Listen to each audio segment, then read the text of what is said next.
இந்த வீடியோவில் வந்து ஹைதராபாத் பிரியாணி எப்படி பண்ணுறதுன்னு தான் பார்க்க போகிறோம்.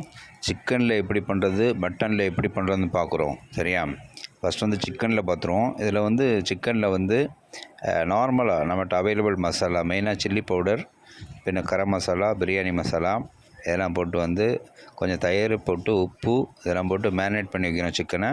பின்ன அதை வந்து மேரினேட் பண்ணிகிட்டு இருக்க டைமில் வந்து நம்ம ரைஸை ரெடி பண்ணிவிட்டு அதுக்கேற்ற மாதிரி நம்ம மசாலா இதை பண்ணிட்டு மெயினாக வந்து வெங்காயத்தை வந்து நல்லா எண்ணெயில் பொரிச்சிடணும்.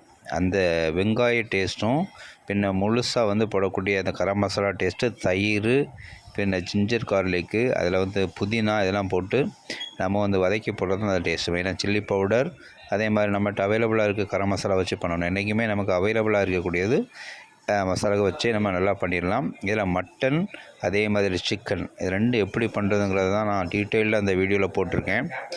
மெயினாக ஜிஞ்சர் கார்லிக் பேஸ்ட்டு கண்டிப்பாக அதில் போடணும், தயிர் போடணும், ஃப்ரைடு ஆனியன் போடணும். சரியா? இதை போட்டு நீங்கள் வந்து பண்ணுங்கள். பண்ணி பார்த்துட்டு எனக்கு கமெண்ட் பண்ணுங்கள். சரியா? மட்டனில் அவைலபிள் இருந்தால் மட்டனில் பண்ணுங்கள், அப்படி இல்லைனா சிக்கனில் பண்ணுங்கள். எதில் பண்ணாலுமே பிரியாணிக்கு மெயின் கடைசியில் கார்னிஷ் பண்ணுறது பார்த்திங்கன்னா வந்து அதில் வந்து கொஞ்சம் நெய்யை லைட்டாக ஊற்றிட்டு அந்த ஃப்ரைட் பண்ண ஆனியன், அதே மாதிரி கொஞ்சம் க்ரீன் சில்லி இதை கட் பண்ணி போட்டு அப்படியே பேக் பண்ணி